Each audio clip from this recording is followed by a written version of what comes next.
My name is Eric Kohlhoff, and I'm the production manager and head of front of house for the Iridium. So the Iridium is one of the most popular jazz clubs in New York City, along with several others. New York's very well known for jazz. We have transitioned over to doing other music such as blues and rock and roll, some jazz fusion things from time to time. It's the place to be in Times Square. I feel like there's expectation for the sound quality here as opposed to smaller venues, where smaller venues can be much more relaxed. Artists just come in and play and they do their own thing. This is a venue where we still put on an artist's entire show. If they have their whole setup and gear, we'll make sure to bring it all in and that they can perform their entire setup on this small of a stage, which is not that common. We will do things that maybe bigger venues will do, even though we have such a small intimate capacity at 150. I'm Olivia. I am the operations manager here at the Iridium. The Iridium was founded in 1994. Our first location was up by Lincoln Center in the basement of the Empire Hotel. We've been here since 2001, and Les Paul has done his Monday night residencies here from when we opened in '94 up at Lincoln Center, and then continued to do them here until 2009 when he passed away. So we've just had a bunch of musicians come here in the meantime and honor that legacy here.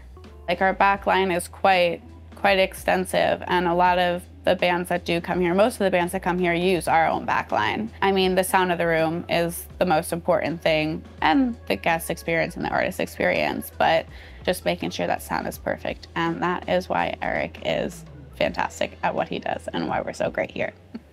So follow me this way to the stage. Right over here we have our whole keyboard rig set up. For our keyboard we use a old Yamaha Motif ES8. It is quite a beast, quite a workhorse. 88 keys, fully weighted. It's a little getting up there in age, but gets the job done. Any band can come in here without anything other than their guitars and play an entire show.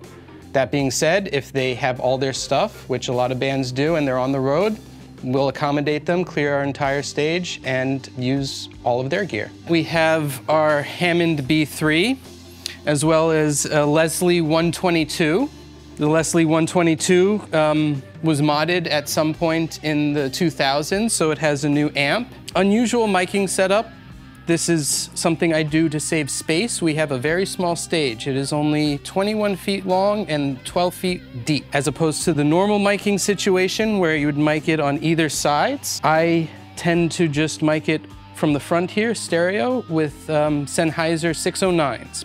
I actually do like the way the 609s sound on the Leslie. Some of you might get at me for that, but it saves a lot of space. Yeah, I just found out from a recent artist that played here. They were looking at the Leslie and B3, and they are experts on Hammonds. They told me that that B3 model might go all the way back to the 50s. I'm not sure. It's much older than I expected it to be, but I'm definitely gonna check that out. We have a very robust backline that includes several guitar amps, all tubes, a full drum kit, full bass rig, using Mark bass cabinets with a selection of different heads, including Mark bass heads, GK, and a Hartke. It can get loud for such a small room. Like I said, it seats about 150. I try and keep it small, but that's part of my job. In such an intimate room, I'm not trying to create the entire sound. I'm trying to combine my front of house PA sound with the live sound of the stage. So I'm trying to reinforce it.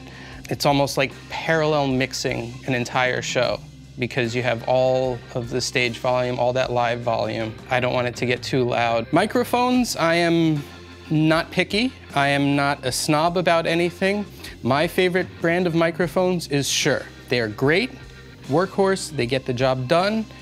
They're reliable, affordable, great quality, great sound quality. After Shure, can't go wrong with Sennheisers. Between Shure and Sennheiser, you got your Pepsi, your Coke, your Ford, your Chevy, you'll get everything covered. For overheads, we use Sennheiser MKH 20s. For tom mics, we also have Sennheisers. Now back to the Shure microphones. On the kick, I have the old workhorse, the Beta 52. For the snare, Again, old workhorse, SM57 microphone. Perfect on snares, perfect on guitar, does the job, gets everything done. And lastly, for a hi-hat, we also have another Shure. This is an SM81. For guitar, another SM57. We have upright basses here. This is a jazz club.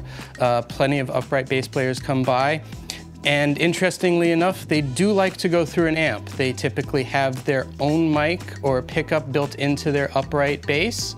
And if they don't, and they need to be mic'd, I love an Electro Voice RE20 on the upright bass. You put that near the F hole, and it's a great upright bass sound. So for monitors, we use QSC monitors. This is a K.2 series, so this is the K12.2. That means they're 12-inch woofers, and they are 2,000 watt amps. I just leave them on default. They have built-in EQ and presets. The only thing I do to them is roll off at 80 hertz, which they have built in a high pass, and all the other EQing I do at the board.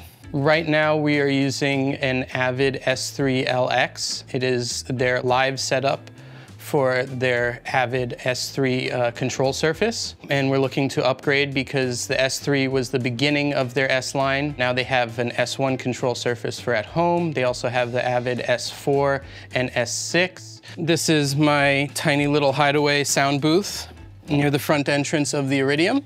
Everything runs from here to the stage through a Cat5 cable to our inputs. And then from the inputs on stage, it runs to sub-snakes that go out to the individual band members' microphone. This is the general view for Avid's venue system. And behind that, we also run lights from up here. This is the MA Grandma .2, and pretty sophisticated lighting system for the minimal lighting that we do here at the Iridium. But it is very nice to have and allows for very sophisticated shows when we have much bigger artists that come through that have their own lighting guys. All right, guys, now follow me backstage to our green room. And this is where you may see a lot of pictures of Les Paul hanging out backstage with artists after shows. He would sit right here. It's been remodeled since then, but that's the spot. Not a whole lot to see here. Aliens allowed. We have photos of artists that have played here. Bernard Purdie, Joe Jackson, Simon Phillips. Oh, and found a little box of goodies that arrived today from Sweetwater. I've had quite a few of those moments where I am shocked and blessed to work here. Many times I've caught myself talking to an artist I'd never in my entire life expect to meet. J-Mo from the Allman Brothers Band, the founding drummer. He would play here once a month, so I got to know him very well.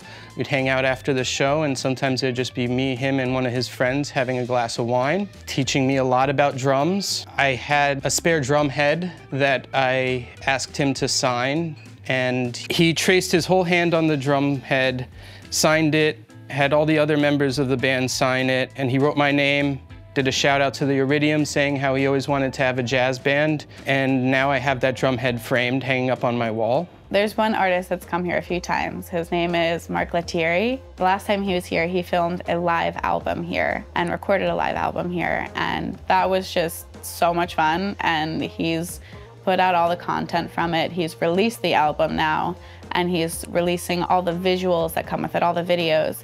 So I'm just watching all of those back and kind of reliving that. He's actually put it up for Grammy consideration as well. So that's really cool. That's one of my favorite moments.